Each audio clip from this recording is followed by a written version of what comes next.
The cotton gin wheel turned slowly in the morning light, its wooden spokes creaking with each revolution, but something was different this time. Dangling from the center axle, rotating with mechanical precision, was the severed head of Charles Morton, blood still dripping onto the floorboards below. The other slaves stood frozen in horror, as they watched their overseer's lifeless eyes stare back at them with each turn of the wheel. Abel Johnson was nowhere to be found, having vanished into the Charleston marshlands after delivering the most brutal act of rebellion the plantation had ever witnessed. Before we carry on, please hit the subscribe button to make my day, and let me know where you are watching from in the comments. The story of Abel Johnson begins not with that fateful night in 1834, but 23 years earlier when he first drew breath in the slave quarters of Magnolia Grove Plantation. His mother, Susanna, had prayed through 18 hours of labor that her child would be born free, but she knew better than to believe such desperate wishes. The moment Abel emerged into the world, he belonged to Master Jonathan Whitmore, just another piece of property to be catalogued alongside the horses, cattle, and cotton fields. Susanna held her newborn son close that first night, whispering promises she knew she couldn't keep. She promised he would grow strong, that he would find happiness somehow, that maybe someday things would be different. But even as the words left her lips, she could hear the plantation bell ringing across the fields, calling the workers to another day of endless toil.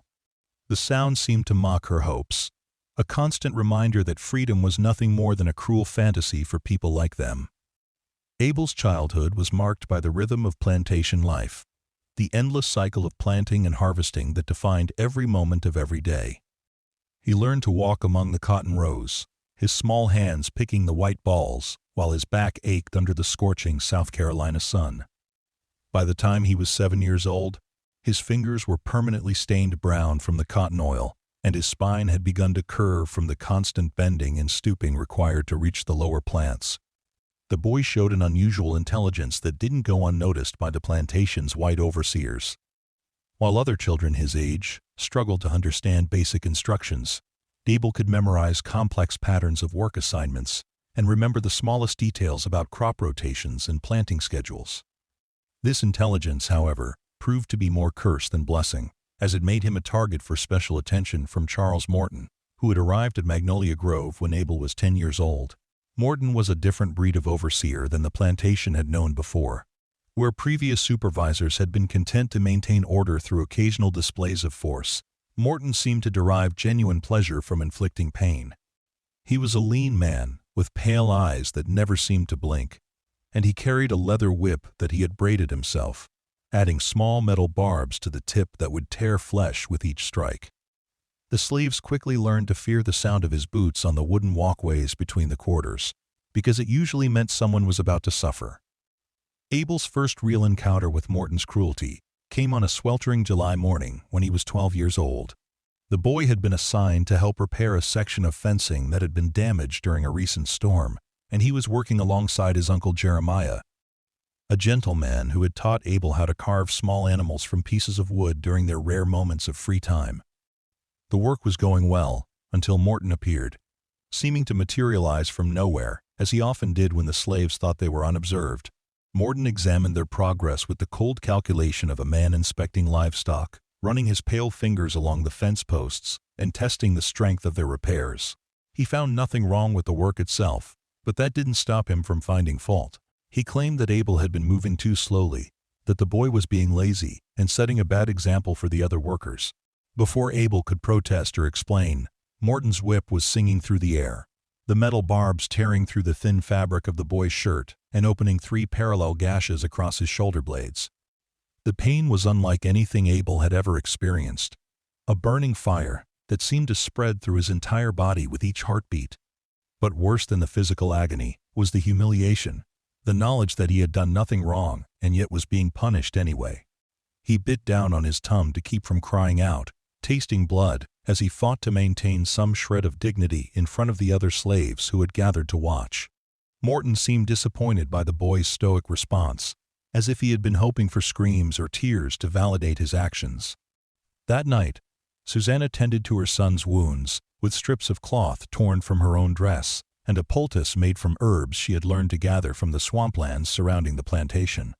She worked in silence, her hands gentle but her face hard with suppressed anger. Abel could see the rage burning in her eyes, the same fury that lived in his own heart, but had nowhere to go, no outlet except the dangerous territory of dreams and fantasies about revenge. As the years passed, Abel grew larger and stronger, his body hardening from the constant physical labor, and his mind sharpening from the endless struggle to survive Morton's arbitrary cruelties. He learned to read the overseer's moods, to predict when violence was coming and position himself accordingly. Sometimes this meant throwing himself into his work with extra enthusiasm to avoid attention, and sometimes it meant deliberately drawing Morton's focus away from weaker slaves who might not survive the encounter. By the time Abel reached his 20th birthday, he had become something of a legend among the plantation's enslaved population. He was tall and powerfully built, with shoulders broad enough to carry 2 full sacks of cotton, and arms that could swing a harvesting scythe from dawn to dusk without tiring. His intelligence had evolved into a kind of tactical awareness that allowed him to navigate the dangerous waters of plantation politics with remarkable skill. He knew which white visitors could be trusted with small requests, and which ones would report any perceived insubordination to Morton. He understood the complex relationships between the house slaves and field workers, the subtle hierarchies that determined who got extra food and who was left to go hungry. But perhaps most importantly, Abel had learned to hide his true feelings behind a mask of apparent compliance. He had perfected the art of looking down at just the right moment, of saying, "Yes, sir," with exactly the right tone of deference, of moving with the careful precision that suggested complete submission to authority. Inside, however, the fire of rebellion burned brighter with each passing day, fed by every injustice he witnessed and every act of cruelty he was forced to endure. The breaking point came on a humid evening in late August of 1834. Abel had been working in the cotton gin house, operating the dangerous machinery that separated the valuable cotton fibers from their seeds. It was skilled work that required constant attention, because a moment's carelessness could result in crushed fingers, or worse. The gin itself was a marvel of engineering, a complex arrangement of wooden wheels and metal teeth that could process hundreds of pounds of cotton in a single day. But it was also loud and hot, and filled with the kind of fine dust that made breathing difficult. Abel had been working alone in the gin house for most of the evening, trying to complete a large order that Master Whitmore needed finished before the next morning's shipment to Charleston. The work was going well, and he was actually ahead of schedule when Morton appeared in the doorway, his pale eyes scanning the room with their usual predatory intensity. The overseer had been drinking. Abel could smell the whiskey on his breath from across the room, and experience had taught him that Morton was at his most dangerous when he was drunk. Morton began his inspection by examining the cotton that had already been processed, running his hands through the clean fibers and checking for any remaining seeds or debris. He found nothing to complain about, which seemed to frustrate him. He moved on to the machinery itself, testing the alignment of the wheels and checking the sharpness of the metal teeth. Again, everything was in perfect order, maintained with the careful attention that Abel brought to all his work. Finally, Morton turned his attention to Abel himself, circling the young man like a predator studying its prey. He complained that Abel was working too slowly, even though the job was ahead of schedule. He claimed that the slave was being wasteful with the raw cotton, even though Abel's processing rate was among the highest on the plantation. He accused Abel of having an attitude problem, of showing insufficient respect, of thinking he was better than his station in life. With each accusation, Abel felt the familiar fire building in his chest, the rage that he had been suppressing for so many years threatening to break free from its careful restraints. He forced himself to remain calm, to keep his eyes downcast and his voice respectful as he responded to Morton's increasingly irrational complaints. But inside, something was shifting. Some fundamental barrier was beginning to crack under the pressure of accumulated injustice. The final straw came when Morton began talking about Abel's mother, making crude suggestions about what he might do to Susanna if he decided she needed to be disciplined for her son's imagined insolence. The words hit Abel like physical blows, each syllable a violation of everything he held sacred. His mother was all he had in the world, the only person who had ever shown him genuine love and affection, and hearing her threatened in such graphic terms was more than he could bear. Abel's hands, which had been steady and sure as they guided Cotton through the gin's mechanical teeth, began to tremble with suppressed fury. His breathing became shallow and rapid, and he could feel sweat beading on his forehead despite the evening's relative coolness. Morton seemed to sense the change in his victim's demeanor and pressed his advantage, describing in increasingly explicit detail what he planned to do to Susanna, how he would make Abel watch, how he would ensure that both mother and son understood their proper place in the plantation's hierarchy. Something snapped inside Abel's mind, some crucial restraint that had been holding back 23 years of accumulated rage and humiliation. He looked up from his work and met Morton's pale eyes for the first time in his adult life, and what the overseer saw there must have given him pause, because he took a half-step backward and his hand moved instinctively toward Buck, the whip at his belt. But Abel was already moving, his body responding to instincts that had been buried for decades under layers of forced submission. His hand closed around the handle of a woodcutting axe that had been left on a nearby workbench, its blade sharp from recent use in cutting kindling for the gin's steam engine. The weapon felt perfectly balanced in his grip, as if it had been waiting all his life for this particular moment. Morton was still reaching for his whip when the axe blade caught him just above the left ear, the metal cutting through skin and bone with surprising ease. The overseer's eyes widened in shock and pain, his mouth opening in a scream that never had the chance to emerge. Abel pulled the axe free and struck again, this time catching Morton in the center of his forehead, the blade sinking deep into the man's brain with a wet sound that would haunt Abel's dreams for the rest of his life. Morton crumpled to the floor like a discarded puppet, his body convulsing briefly before going still. Blood pooled around his head, soaking into the wooden planks and mixing with the cotton dust to create a paste-like substance that stuck to Abel's bare feet. The gin machinery continued its mechanical rhythm, the wooden wheels turning and the metal teeth clicking, oblivious to the violence that had just transformed the space from a place of labor into a scene of retribution. For several minutes, Abel stood motionless, staring down at Morton's corpse and trying to process what he had done. The rage that had driven him to violence was already fading, replaced by a strange mixture of satisfaction and terror. He had finally struck back at his oppressor, had finally answered cruelty with cruelty, but he knew that the consequences would be swift and terrible. In the morning, when Morton's body was discovered, every slave on the plantation would be questioned, tortured if necessary, until someone confessed to the crime.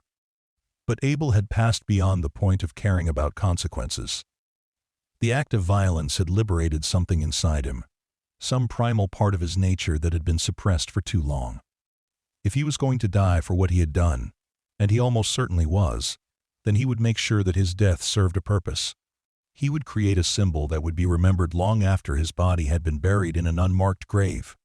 Working with the methodical precision he brought to all his tasks, Abel used the bloodied axe to separate Morton's head from his shoulders.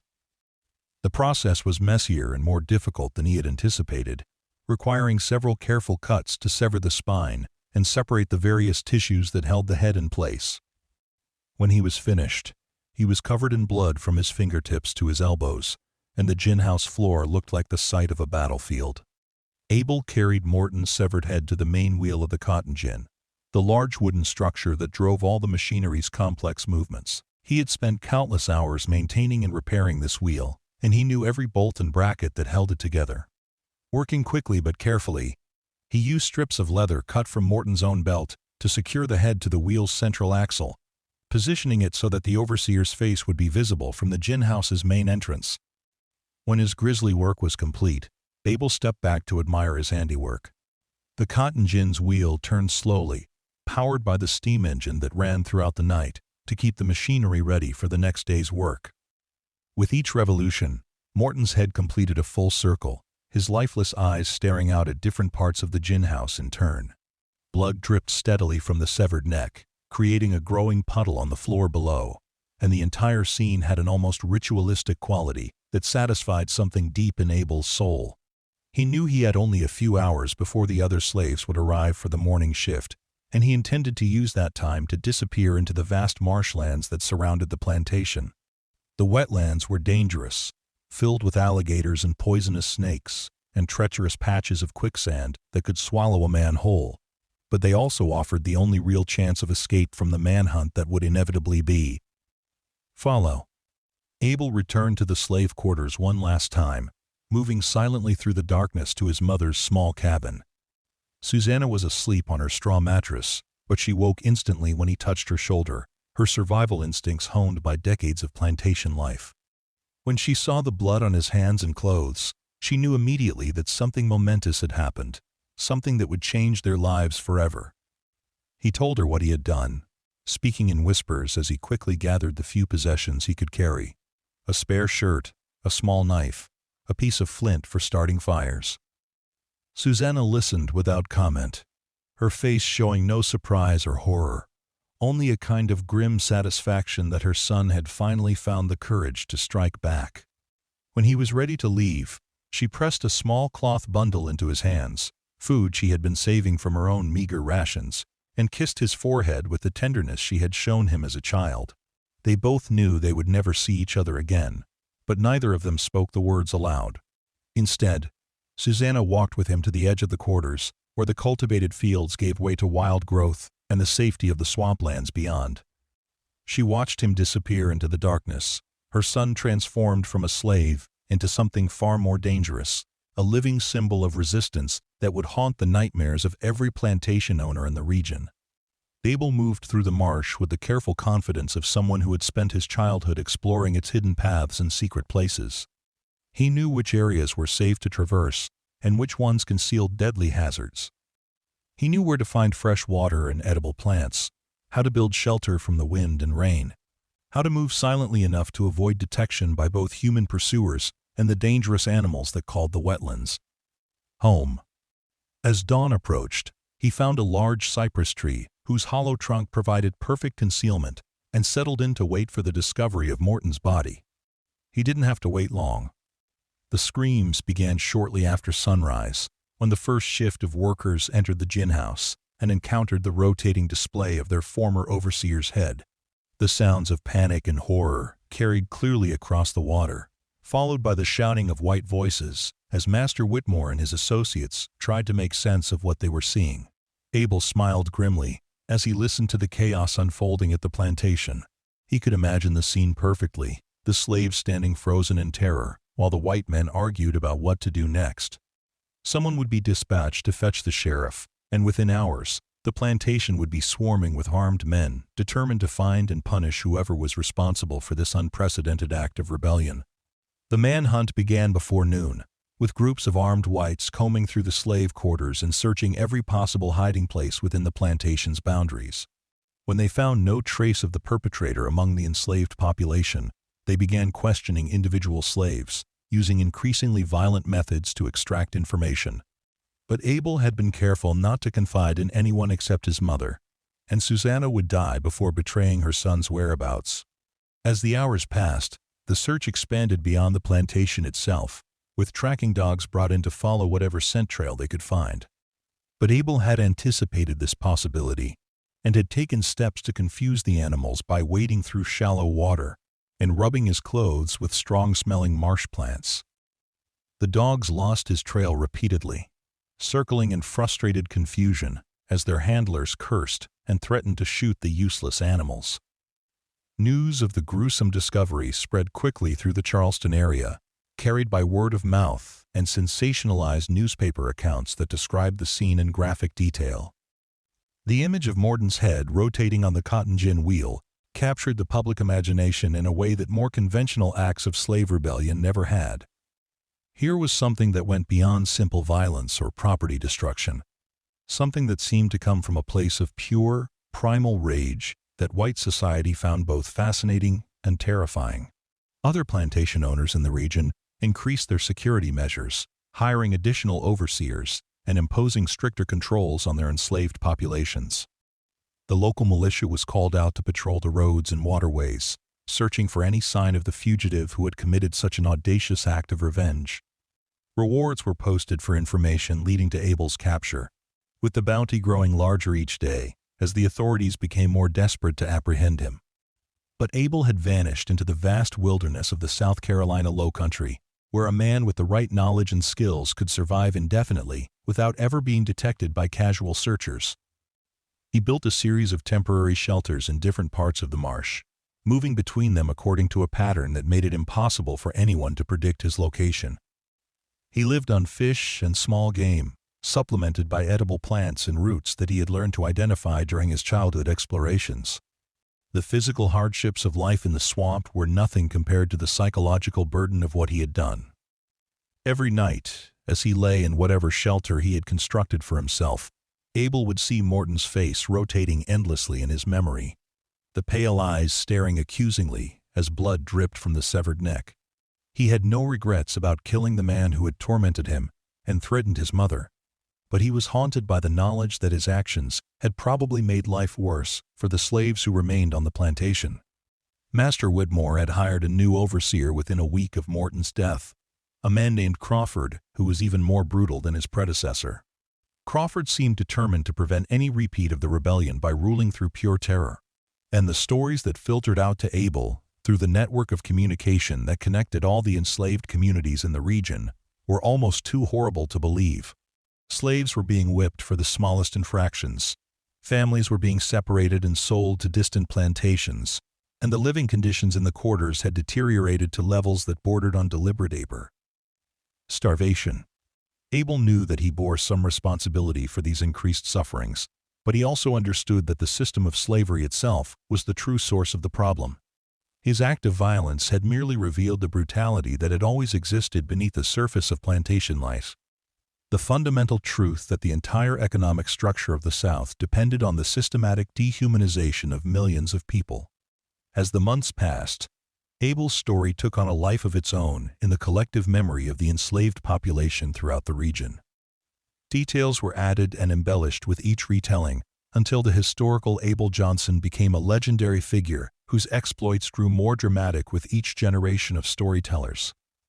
Some versions of the tale claimed that he had killed multiple overseers, or that he had freed dozens of slaves before disappearing into the swamp. Others suggested that he possessed supernatural powers that allowed him to avoid capture, or that he had made a pact with dark forces in exchange for his abilities. The truth, as it often does, proved less dramatic than the legends. Abel survived in the marshlands for almost 2 years, living a solitary existence that was both physically demanding and emotionally isolating. He occasionally encountered other fugitive slaves who were attempting to reach the north through the network of safe houses and secret routes known as the Underground Railroad, and he sometimes helped them navigate the treacherous waters and hidden paths of the low country. But he never attempted to join any organized escape effort himself, perhaps because he understood that his notoriety would make him a liability to any group that tried to shelter him. His end, when it came, was both sudden and anticlimactic.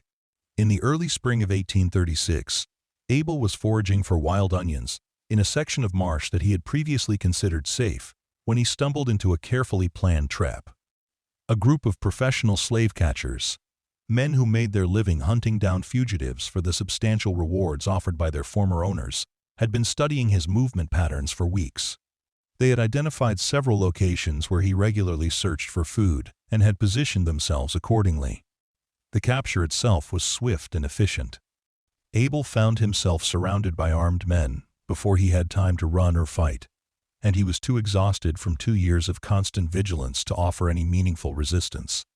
The slave catchers bound him with heavy chains and transported him back to Charleston, where he was held in the city jail while legal proceedings were arranged to determine his fate. The trial, such as it was, lasted less than a day. Abel was not permitted to testify on his own behalf, and no one appeared to speak for him or challenge the prosecution's version of events. The evidence against him was overwhelming, consisting not only of testimony from plantation witnesses, but also physical evidence that included the blood-stained axe that had been found hidden in the marsh near one of his temporary shelters. Abel listened to the proceedings with the same stoic expression he had maintained throughout his years of enslavement, showing no emotion as witness after witness described Morton's death and the gruesome display that had followed. When the judge pronounced the inevitable verdict of guilty and sentenced him to death by hanging, Abel simply nodded as if the outcome had never been in doubt. The execution was scheduled for the following week, to be carried out in Charleston's public square as an example to other slaves who might be contemplating similar acts of rebellion. Word of the upcoming hanging spread quickly throughout the region, and people began arriving in the city days in advance to secure good viewing positions for the spectacle. The authorities made it clear that they intended the execution to be as public and dramatic as possible, a demonstration of what happened to slaves who dared to raise their hands against their white superiors. But on the morning of the execution, when the guards came to Abel's cell to escort him to the gallows, they found it empty. The heavy iron lock had been broken from the inside, and the prisoner had vanished without leaving any trace of how he had accomplished his escape. The cell's stone walls showed no signs of damage, and the single small window was too narrow for a man of Abel's size to squeeze through, yet somehow he had disappeared as completely as if he had never existed. The authorities launched a massive search of the city and surrounding countryside, but no trace of the escaped prisoner was ever found. Some people claimed to have seen a tall black man matching Abel's description boarding a ship in Charleston harbor, while others insisted they had spotted him heading north along the coastal roads that led toward the free states. But these sightings were never confirmed, and Abel Johnson vanished from history as mysteriously as he had appeared in it. The legend, however, continued to grow and evolve long after the man himself had disappeared. Stories of Abel's exploits spread throughout the enslaved communities of the South, carried by word of mouth along the same networks that transmitted news, gossip, and hope from plantation to plantation. Each telling added new details and embellishments, until the historical figure became a folk hero whose supernatural abilities allowed him to strike back at his oppressors with impunity. In some versions of the story, Abel was said to return periodically to Magnolia Grove Plantation, where he would appear at night to comfort slaves who were suffering under particularly cruel treatment. Other tales claimed that he had established a hidden settlement deep in the marshlands, where he sheltered other fugitive slaves and trained them in the arts of survival and resistance. Still others suggested that he had somehow gained the ability to appear and disappear at will, allowing him to strike at slaveholders throughout the region without ever being caught or identified. The cotton gin at Magnolia Grove became a site of particular significance in these evolving legends. Slaves from neighboring plantations would sometimes make pilgrimages to see the machine where Morton's head had been displayed. And they would whisper stories about the wheel continuing to turn, even when the steam engine was shut down, as if powered by the vengeful spirit of Abel Johnson himself. Master Whitmore eventually had the original gin dismantled and replaced with a newer model, but the stories persisted, and the new machine was said to be haunted by the same supernatural forces. The psychological impact of Abel's rebellion extended far beyond the immediate circle of people who had witnessed it or heard about it from direct sources. The very idea that a slave could successfully challenge the absolute authority of a white overseer, and do so in such a dramatic and public manner, represented a fundamental challenge to the ideological foundations of the plantation system. If one slave could break free from the mental chains that kept millions of others in bondage, then the entire structure of Southern society was potentially vulnerable to similar acts of resistance. Plantation owners throughout the region responded to this threat by implementing increasingly harsh measures designed to prevent any repetition of Abel's rebellion. New laws were passed that made it illegal for slaves to gather in groups larger than 3 without white supervision, and the penalties for any form of insubordination were dramatically increased. Professional slave patrols were organized to monitor the roads and waterways, searching for any signs of organized resistance or escape attempts. But these repressive measures could not erase the memory of what Abel had accomplished, or prevent the story from spreading to new audiences with each passing year. The tale of the slave who had severed his overseer's head and displayed it on a cotton gin wheel became a cornerstone of African American folklore, a reminder that even the most oppressed people retained the capacity for resistance, and revenge. As the years passed, and the events of that night in 1834 became increasingly distant, the story of Abel Johnson underwent further transformation. Writers and historians began to examine the tale for its symbolic significance, seeing in Abel's violent rebellion a prefiguration of the larger conflict that would eventually tear the nation apart during the Civil War. Abolitionists seized on the story as evidence of slavery's inherent brutality, arguing that such desperate acts of violence were inevitable consequences of a system that treated human beings as property. The image of Morton's head rotating on the cotton gin wheel became a powerful metaphor for the cyclical nature of oppression and resistance. The way that violence begat violence, in an endless spiral that could only be broken by fundamental changes to the social and economic structures that sustained slavery.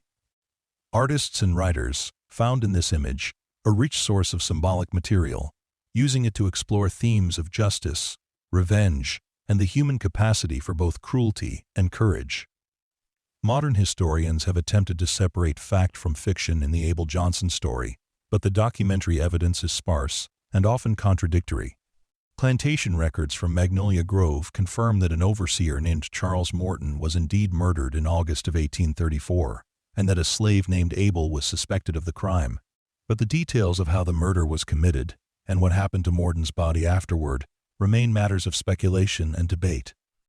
What cannot be disputed is the lasting impact that the story has had on American culture and consciousness. The tale of Abel Johnson represents something fundamental about the African American experience, a reminder that beneath the surface compliance that slavery required, there burned a fire of resistance that could never be completely extinguished.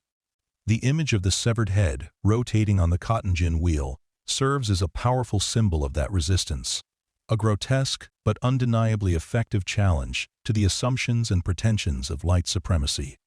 The marshlands where Abel supposedly found refuge have been largely drained and developed in the centuries since his disappearance. But local residents still tell stories about ghostly figures seen wandering through the remaining wetlands on moonless nights.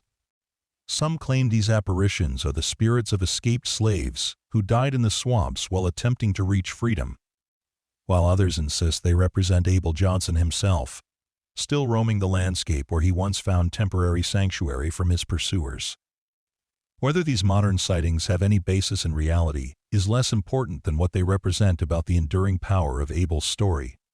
The tale has become part of the cultural DNA of the South Carolina Lowcountry, a reminder of the region's complex and often violent history, and of the human beings who suffered and died to build the economic prosperity that white planters enjoyed for generations.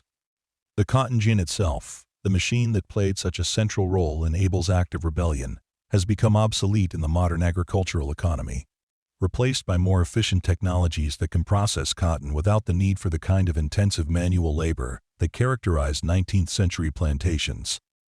But the symbolic significance of that particular piece of machinery remains powerful, representing both the technological innovations that made large-scale cotton production possible and the human costs that such innovation extracted from the enslaved population. In the end, the story of Abel Johnson serves as both a historical document and a work of collective imagination. A tale that captures essential truths about slavery and resistance, even as it embellishes and transforms the specific details of what actually happened on that August night in 1834. The image of Charles Morton's head rotating on the cotton gin wheel, blood dripping onto the floorboards below, remains one of the most viscerally powerful symbols of slave rebellion in American history. A reminder that even the most oppressive systems contain within themselves the seeds of their own destruction. But the story of Abel Johnson did not end with his mysterious disappearance from the Charleston jail, nor did it conclude with the gradual transformation of historical fact into enduring legend. In the decades that followed his vanishing, reports of Abel's activities continued to surface throughout the South, each new sighting adding another layer to the complex mythology that surrounded his name.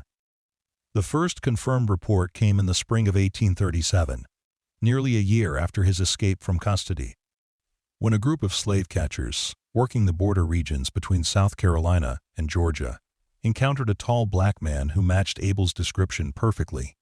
The confrontation occurred in a remote section of swampland where several fugitive slaves had been reported hiding, and the bounty hunters had expected to make easy captures of desperate runaways weakened by months' trade of living rough in the wilderness. Instead, they found themselves facing a figure who seemed to have been transformed by his years of survival into something beyond their experience or understanding. The man they believed to be Abel Johnson stood at the center of a small clearing, surrounded by perhaps a dozen other escaped slaves, who looked to him with a mixture of respect and reverence that suggested he had become their Bakura, leader and protector. When the slave catchers demanded that the fugitive surrender peacefully, the tall man simply smiled and shook his head. as if their threats were nothing more than the buzzing of annoying insects. What followed was unlike any encounter the professional manhunters had experienced in their years of tracking down escaped slaves. Instead of the usual pattern of flight or desperate resistance that characterized most fugitive captures, Abel and his companions seemed to vanish and reappear at will throughout the swampland, striking at the slave catchers from unexpected directions, before melting back into the dense vegetation. The bounty hunters found themselves being hunted rather than hunting, their prey transformed into predators who knew every tree and waterway in the vast wetland maze. By nightfall, 3 of the slave catchers were dead, killed by arrows that seemed to come from nowhere and everywhere at once. The survivors fled the swamp in terror, abandoning their equipment and horses in their desperate haste to escape whatever supernatural force they believed they had encountered. Their subsequent reports, delivered to skeptical authorities in Savannah, described encounters with ghosts and demons rather than escaped slaves, and most officials dismissed their claims as the fantasies of men driven mad by fear and exhaustion. But word of the incident spread quickly through the underground networks that connected enslaved communities throughout the region, and the story grew in the telling until Abel Johnson was credited not only with defeating armed white men in open combat, but with possessing magical powers that made him invulnerable to bullets and invisible to his enemies. These enhanced tales found eager audiences among slaves who were desperate for any sign that resistance to their oppressors was possible. And Abel's legend began to take on the qualities of a religious narrative, complete with miraculous events and supernatural interventions. The reality, as it often proved to be, was both more mundane and more remarkable than the legend suggested. Abel had indeed survived his escape from Charleston and had established himself as a leader among the growing population of fugitive slaves who had found refuge in the vast wetlands that stretched along the South Carolina and Georgia coasts. His years of experience living in the marshlands had given him an intimate knowledge of the terrain that allowed him to move through the swamps with an ease that seemed supernatural to outsiders. And his natural intelligence had developed into a sophisticated understanding of guerrilla tactics that made him a formidable opponent for anyone foolish enough to hunt him. The group of escaped slaves that surrounded Abel was not the random collection of desperate fugitives that the slave catchers had expected to encounter. Instead, it was a carefully organized community that Abel had spent months assembling from among the most capable and determined runaways who found their way to his hidden settlements. Each member had been selected not only for their ability to survive in the harsh swamp environment, but for their commitment to the cause of resistance and their willingness to follow Abel's leadership, even unto death. Abel had learned from his years of solitary survival that isolation was both a blessing and a curse. While it provided protection from discovery and capture, it also limited his ability to strike back effectively against the plantation system that had created so much suffering. By gathering other fugitives around him and training them in the arts of swamp warfare, he had created something unprecedented in the history of American slavery. An organized military force composed entirely of escaped slaves and dedicated to the destruction of the plantation economy. The weapons they used were primitive but effective, fashioned from materials found in the swamp or captured from their enemies during successful raids. Abel had taught his followers how to make arrows from marsh reeds and arrowheads from sharpened metal scraps, how to weave nearly invisible nets from swamp grass, and how to construct traps that could disable or kill unwary pursuers. More importantly, he had instilled in them a sense of purpose and discipline that transformed them from desperate fugitives into dedicated soldiers in a war that most of white society refused to acknowledge was being fought. The community that Abel established in the deepest parts of the swampland was a remarkable achievement in organization and survival. Hidden platforms built high in the cypress trees provided sleeping quarters that were invisible from ground level and safe from the alligators and snakes that prowled the swamp floor. Carefully concealed gardens on isolated islands provided vegetables and medicinal herbs that supplemented the fish and game that formed the main part of their diet. Fresh water was collected from carefully positioned rain catches and natural springs that had been located through patient exploration of the vast wetland maze. Perhaps, most remarkably, Abel had established a school of sorts, where newcomers to the community were taught not only the practical skills necessary for swamp survival, but also the intellectual tools needed to understand their situation and plan for the future. Many of the escaped slaves who found their way to his settlement were illiterate, having been deliberately denied education as part of the system of control that kept them in bondage. Abel, drawing on the intelligence that had first attracted Charles Morton's cruel attention, had taught himself to read and write during his years of hiding, using discarded newspapers and books that he scavenged from abandoned settlements and wrecked boats. Under his guidance, the members of his community learned not only basic literacy, but also mathematics, geography, and elementary principles of military strategy. They studied maps of the surrounding region, learning to identify safe routes and dangerous areas, potential allies and confirmed enemies. They analyzed the economic structure of the plantation system, understanding how their labor had created the wealth that their former masters enjoyed, and how the destruction of that labor could strike at the foundations of Southern society. But Abel's most important contribution to his followers' education was his insistence that they understand themselves not as escaped property, but as human beings fighting for their fundamental right to freedom. He taught them that their rebellion was not a crime against their rightful owners, but a just war against an unjust system, and that every blow they struck against the plantation economy was a step toward the eventual liberation of all enslaved people. This philosophical framework gave their struggle a moral dimension that sustained them through the hardships and dangers of their underground war. The raids that Abel's community conducted against isolated plantations and transport routes were carefully planned operations that demonstrated a level of tactical sophistication that surprised and alarmed the white authorities who tried to counter them. Rather than the random acts of violence that characterized most slave rebellions, these attacks were precisely targeted strikes designed to maximize economic damage while minimizing the risk of capture or retaliation against innocent slaves who remained in bondage.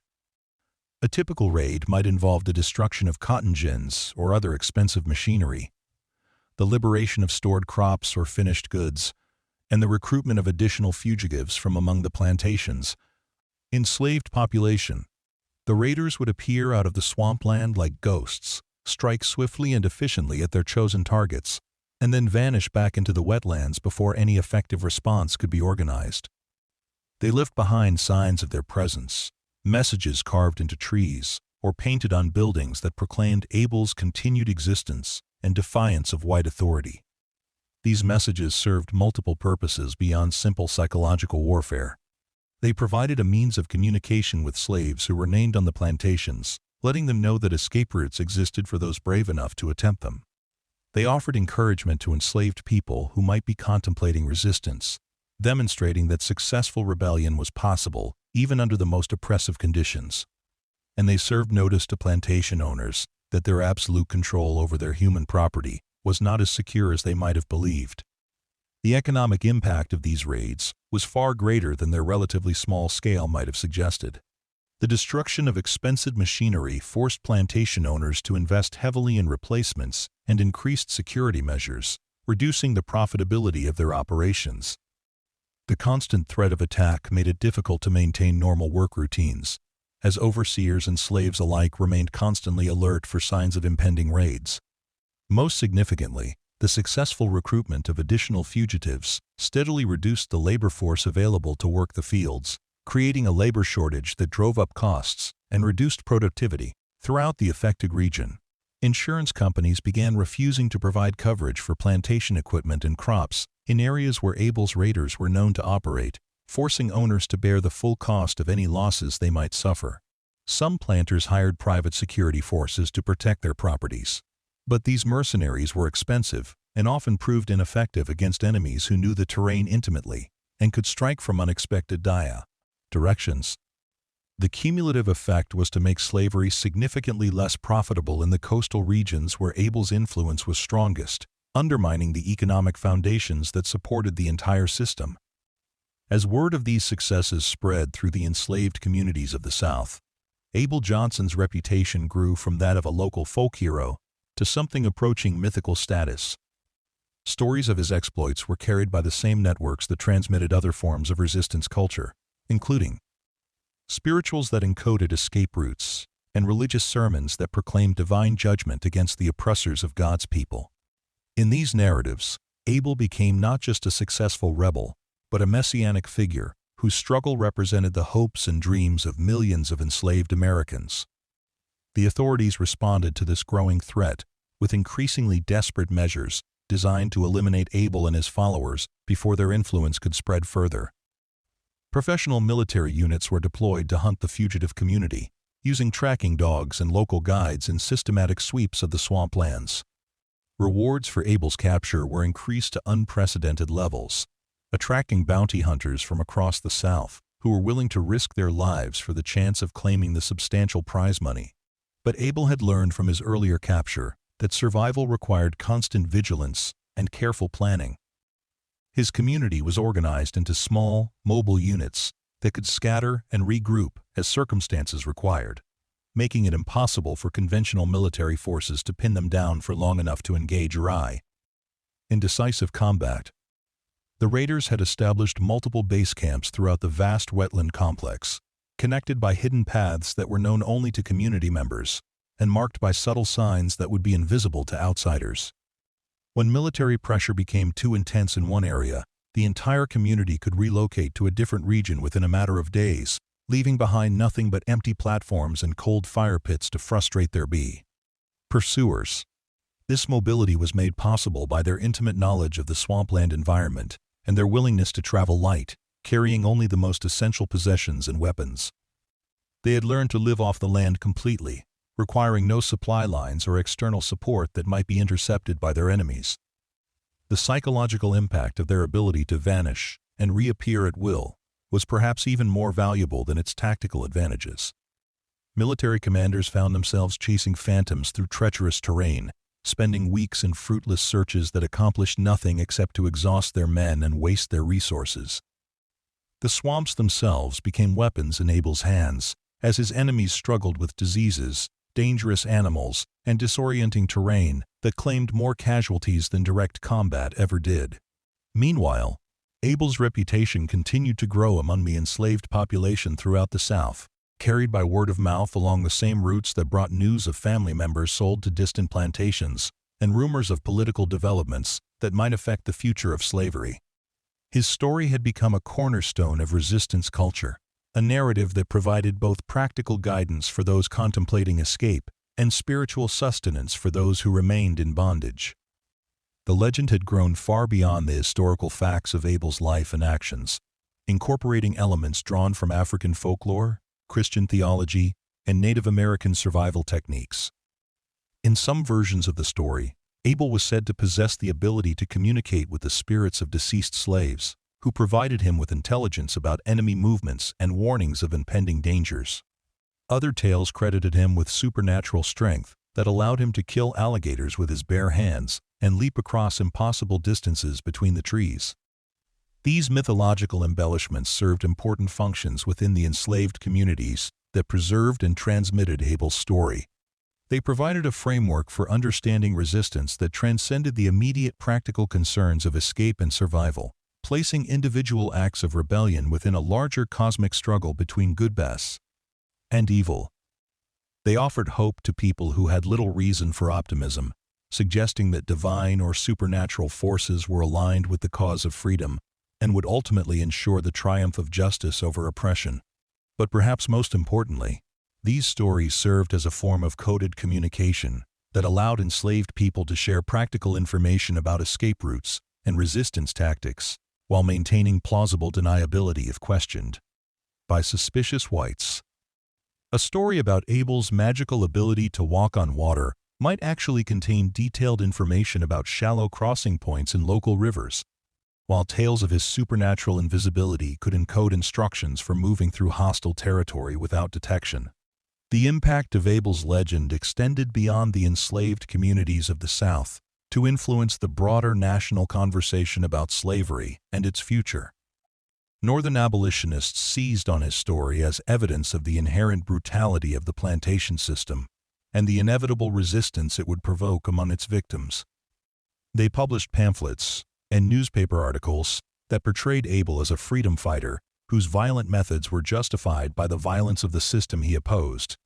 arguing that slave rebellions were natural consequences of an unnatural institution. Southern defenders of slavery, meanwhile, used Abel's story to justify increasingly harsh measures designed to prevent future rebellions. They argued that the very existence of figures like Abel Johnson demonstrated the need for stricter controls over the enslaved population and more severe punishments for any signs of insubordination. The brutality of Charles Morton, which had sparked Abel's initial act of rebellion, was forgotten or minimized in these accounts, replaced by portrayals of Abel as a dangerous criminal whose actions threatened the safety and security of innocent white families. These competing narratives reflected the larger ideological struggle that was taking place throughout American society as the nation moved inexorably toward the crisis that would eventually erupt in civil war. Abel's story became a touchstone for both sides in this debate, offering evidence that could be used to support radically different conclusions about the nature of slavery and the prospects for its peaceful resolution. As the 1840s progressed and tensions over slavery continued to escalate, reports of Abel's activities became increasingly frequent and geographically widespread. He was allegedly cited leading raids in Georgia, Florida, and even as far west as Alabama and Mississippi, suggesting either that he had developed an extensive network of followers and imitators, or that his legend had inspired similar resistance movements throughout the South. The truth was probably some combination of both factors, as successful resistance techniques developed in one region were transmitted to others through the complex communication networks that connected enslaved tabernae communities across vast distances. The scope and coordination of these activities suggested that Abel's influence had evolved beyond that of a local folk hero to something approaching a regional resistance movement. Intelligence reports compiled by military authorities described a loose confederation of fugitive communities scattered throughout the southern wetlands, all apparently following tactical and organizational principles that could be traced back to Abel's original settlement in the South Carolina marshes. These groups coordinated their activities through a sophisticated communication system that used coded messages, secret symbols, and trusted intermediaries to share information about enemy movements and planned operations.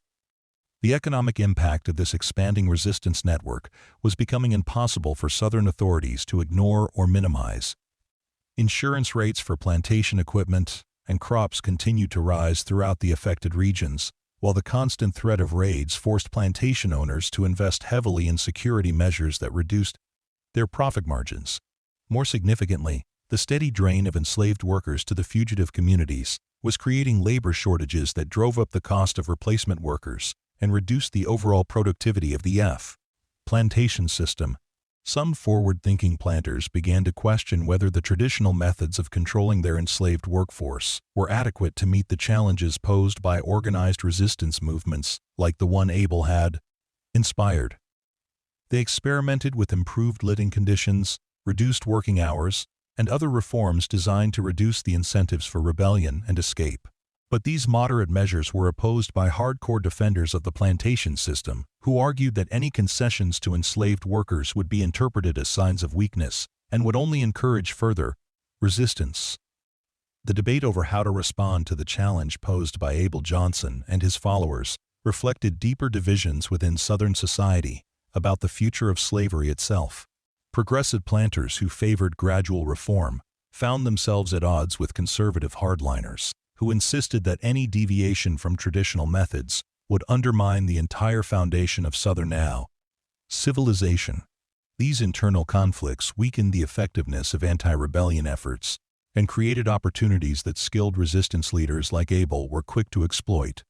By the late 1840s, Abel's story had become inextricably intertwined with the larger national debate over slavery's expansion into the Western territories.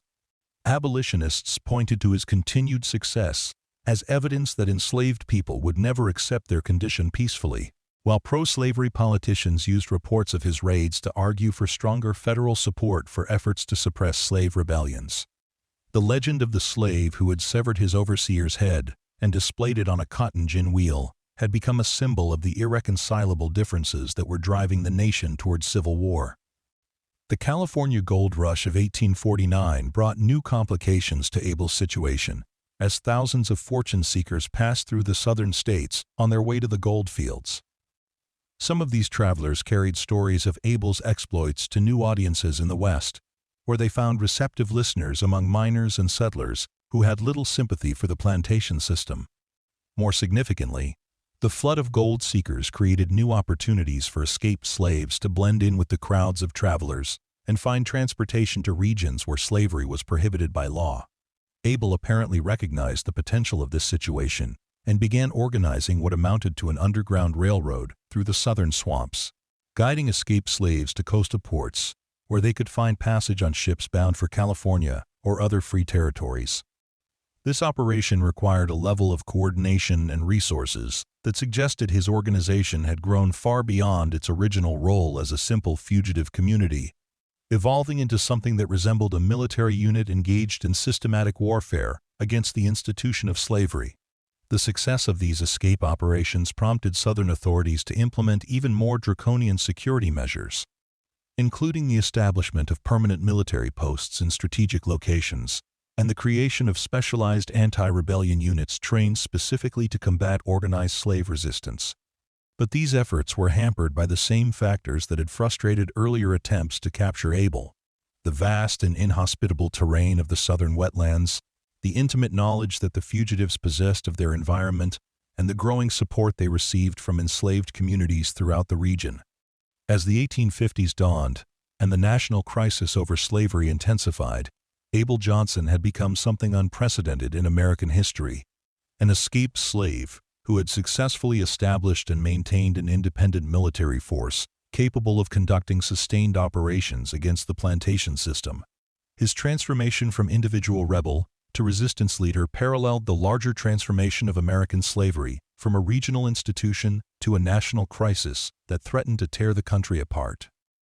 The election of 1860 brought these tensions to a head with the victory of Abraham Lincoln and the Republican Party, whose platform called for restricting slavery's expansion into the Western territories. Southern leaders interpreted this victory as a threat to their entire way of life and began making preparations for secession from the Union.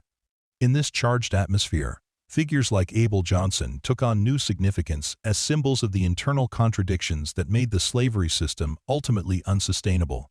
When South Carolina became the first state to secede from the Union in December of 1860, Abel's story gained renewed relevance as both sides in the impending conflict looked for historical precedents that might guide their actions. Northern abolitionists saw in his successful resistance a preview of the slave uprising they hoped would accompany any military conflict, while Southern secessionists pointed to his raids as evidence of the Northern conspiracy they claimed was already at work undermining their society from within.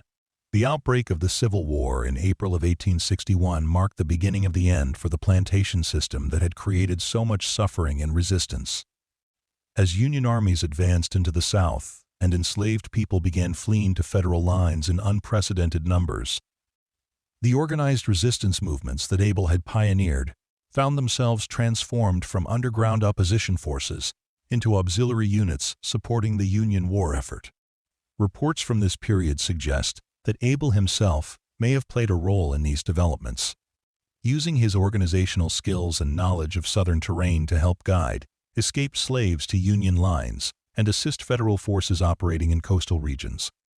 But by this time, the historical Abel Johnson had become so thoroughly mythologized that it was difficult to separate reliable accounts of his activities from the legends that had grown up around his name. What remained clear was that his example had inspired a form of resistance that contributed significantly to the eventual collapse of the slavery system. The economic disruption caused by his raids and those of his imitators had weakened the plantation economy at precisely the moment when it needed maximum strength to support the Confederate war effort. The escape networks he had established provided crucial infrastructure for the massive flight of enslaved people that accompanied the Union advance. And the example of successful resistance that his story represented had helped convince enslaved Americans that freedom was not only desirable, but achievable through organized struggle. The legacy of Abel Johnson extended far beyond the immediate impact of his actions during the antebellum period. His story became a foundational narrative in the development of African American consciousness, a reminder that even under the most oppressive conditions, resistance was possible and sometimes successful. The image of Charles Morton's severed head rotating on the cotton gin wheel remained a powerful symbol of justified retribution, a visceral representation of the violence that slavery inflicted and the violence that it inevitably provoked in return. In the decades following the Civil War and the abolition of slavery, Abel's story continued to evolve and find new meanings in the context of Reconstruction and the long struggle for civil rights that followed.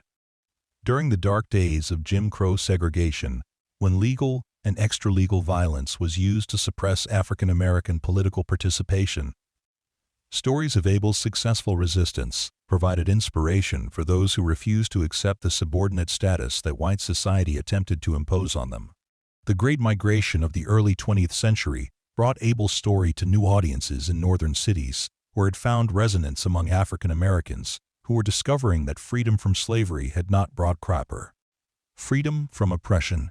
The legend of the slave who had struck back against his tormentors became a source of cultural pride and identity for communities that were struggling to maintain their dignity in the face of ongoing discrimination and violence.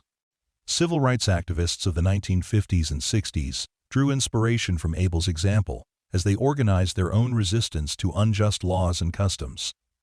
The nonviolent philosophy that guided much of the civil rights movement represented a different tactical approach than Abel's violent rebellion.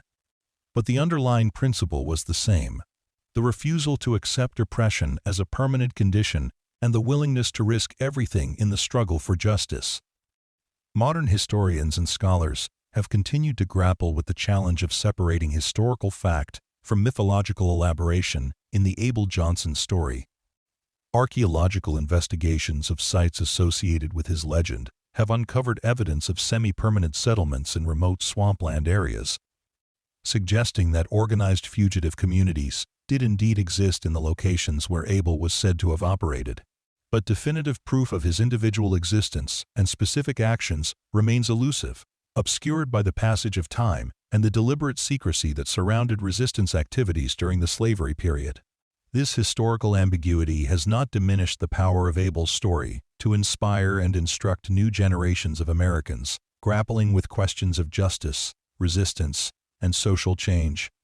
If anything, the mythological dimensions of his legend have enhanced its cultural significance, allowing each generation to find in his story the meanings and lessons most relevant to their own struggles and aspirations. The cotton gin where Charles Morton's severed head supposedly rotated has long since been dismantled and replaced, but the symbolic power of that image continues to resonate in American culture.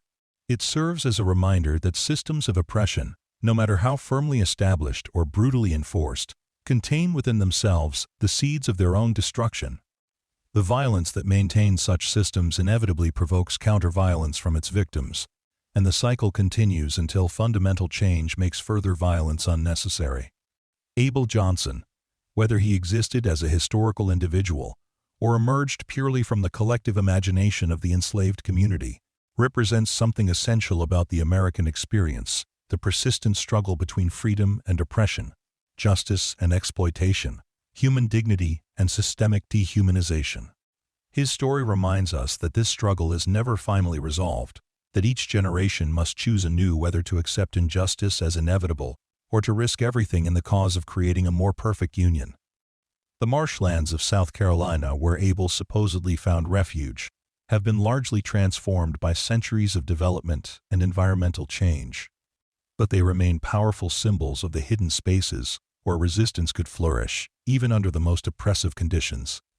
These wetlands, treacherous and inhospitable to those who did not know their secrets, provided sanctuary for people who had nowhere else to turn in their desperate flight from bondage.